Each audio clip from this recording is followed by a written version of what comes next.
જય માતાજી। આજે મગની દાળ આપણે બનાવવાની છે।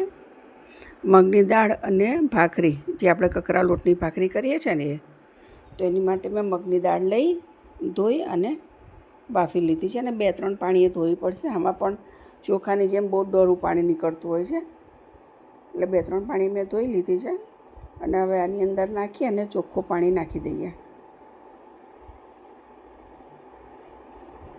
અને પાણી પણ એકદમ માપનું જ નાખવાનું છે, વધારે નાખીશું ને તો રસો વધારે થઈ જશે। બસ બફાય એટલું જ આપણે પાણી નાખીશું અને થોડું મીઠું નાખી અને બાફવા મૂકી દઈએ।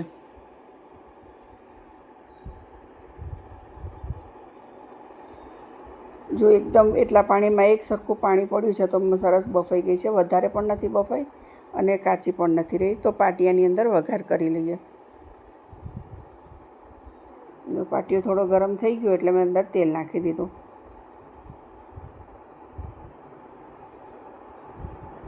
તેલ ગરમ થતાં વાર નહીં લાગે, કેમ કે માટીના પાટિયા હોય એટલે જલ્દી ગરમ થઈ જાય। જો તેલ તો ગરમ થઈ ગયું છે, તો એમાં રાઈ નાખી દઈએ। રાઈ તતડી જાય એટલે તરત જીરું નાખી દેવાનું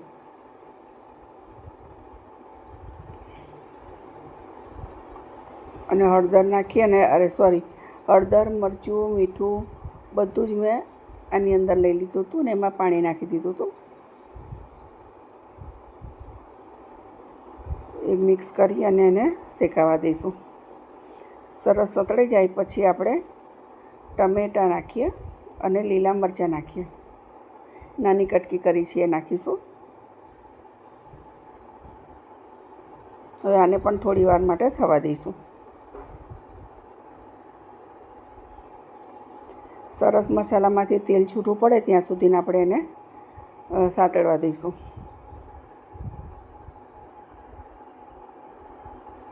જો સરસ તેલ છૂટું થવા લાગ્યું છે,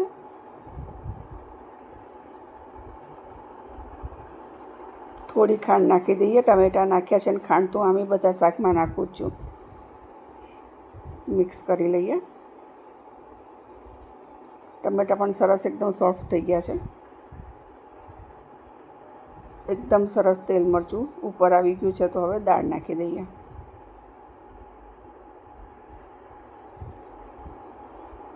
મિક્સ કરી અને થોડીક વાર માટે એને ઉકળવા દઈશું અને સાઈડમાં આપણે લસણવાળું મરચું પણ કકડાઈ લઈએ। કોઈને ઉપરથી વધારે તીખું જમવું હોય તો નાખી શકે। બસ થોડું પાણી નાખી દઈએ, અડધા કપ જેટલું।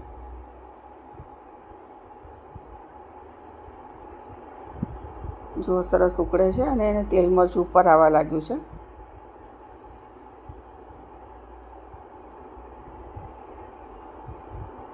બસ થોડીક વાર રાખી અને આપણે પછી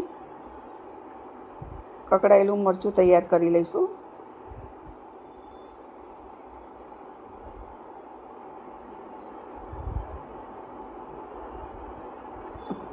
સરસ ઉકળી ગયું છે તો ઉપર ઢાંકી દઈશું અને મરચું તૈયાર કરી લઈએ। કકડાયેલું મરચું તમે ઘીમાં અથવા તેલમાં ગમે તેમાં કરતા હોય, પણ જો તમે ઘીમાં કરશો ને તો બહુ સરસ ટેસ્ટ આવે છે એનો।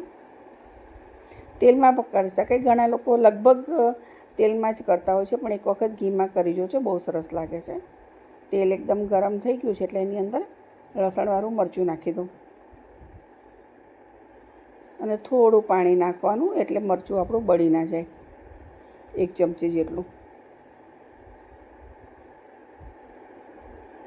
એકદમ સરસ મિક્સ કરી લઈએ।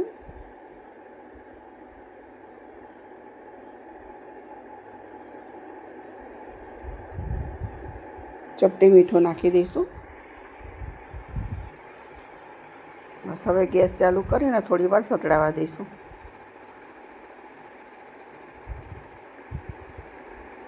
તો મગની દાળ અને કકડાયેલું મરચું આપણું તૈયાર છે।